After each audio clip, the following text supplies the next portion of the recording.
We have recoil, concealment, gun digest, carnivore, blade, and off-grid. So recoil specializes in anything guns. Concealment is anything that you would carry on you.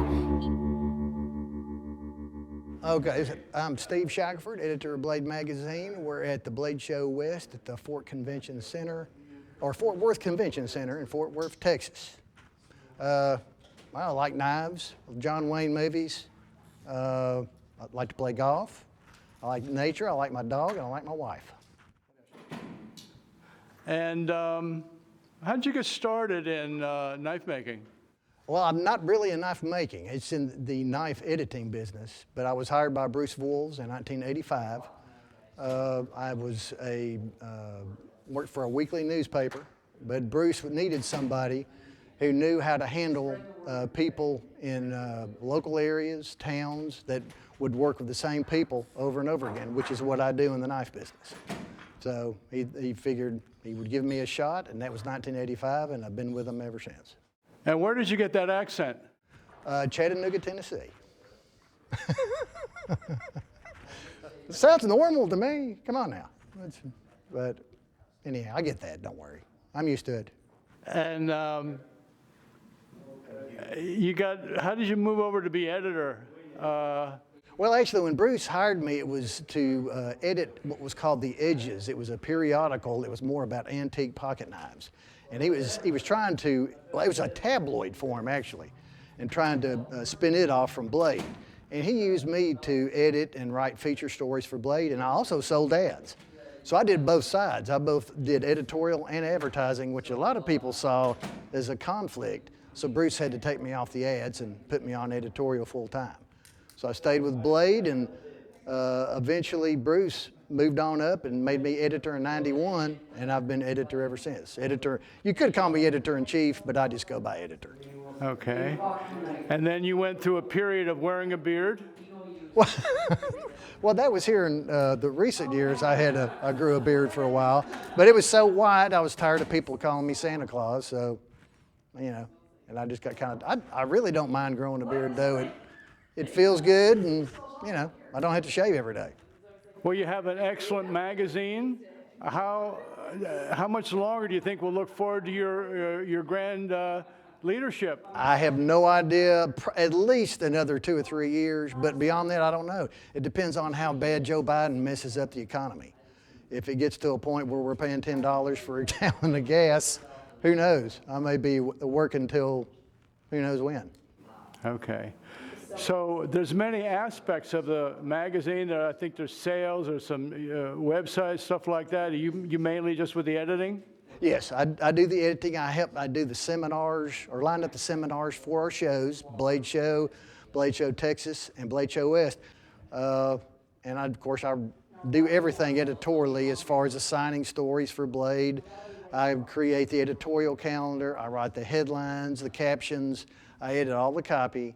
And basically, but we have a fantastic layout artist who puts it all together, and we have a great ad salesperson, Lori Hallman. Our graphic artist is Nadia Sverdlova. She's from Russia, or of Russian descent, and she is fantastic. And Woody Shelton is our website, does all the stories on it, and Melissa Miller does our Facebook page and Instagram, and it's a team effort. So I just do the print stuff. I don't do the old stuff. Do you see any trends in knife making, manufacturing, anything like that? Of course, there's always trends going on, I guess. Apparently right now in custom knives, a lot of people are getting interested in getting materials from all kinds of sources. Old fence material, fence posts for handle material,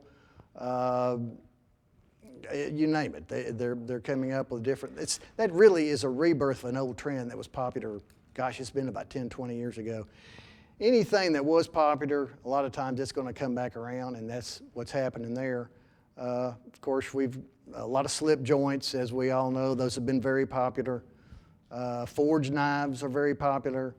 All kinds of Damascus, mosaic Damascus. Steve Schwarzer has just done something he's going to be coming out with that's called 3D mosaic Damascus.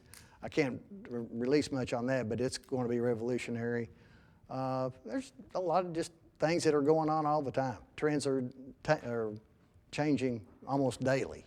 So. What do you think about this? There was at least a trend in CNC making. It's probably still there. Mm-hmm. Actually, that has advanced now to where you're seeing a lot of it in custom knives, and there are a lot of people who say, well, that's not really a handmade or a custom knife. Well, it's obviously not handmade. But as I've talked to Steve Schwarzer again, he says if you can program, or it takes talent to program a computer to make a knife properly. So if you're using CNC to make a knife and that knife is well made and sells, more power to you as far as I'm concerned. Okay, one more. Forged and Fire. Seems like, they kind of put a kick in the butt in sort of this handmade knife making thing. What do you think? Most definitely. They've been fantastic for the business. Got a lot of new blood in. They've just created membership in the American Bladesmith Society went through the roof, thanks to, for large part, Forged and Fire. So, there are people who criticize it that says that there's too much of a time constraint. And it does take a particular kind of knife maker to make a knife in 3 hours or whatever it is that they do. Because most of these knife makers take much longer than that to make a knife. But it's still good for the business.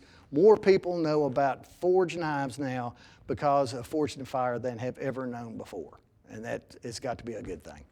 All right. Thanks a lot, Steve. Appreciate it. Anytime. All right. Thank you. Well, come to see a fat old man sometime. Yeah!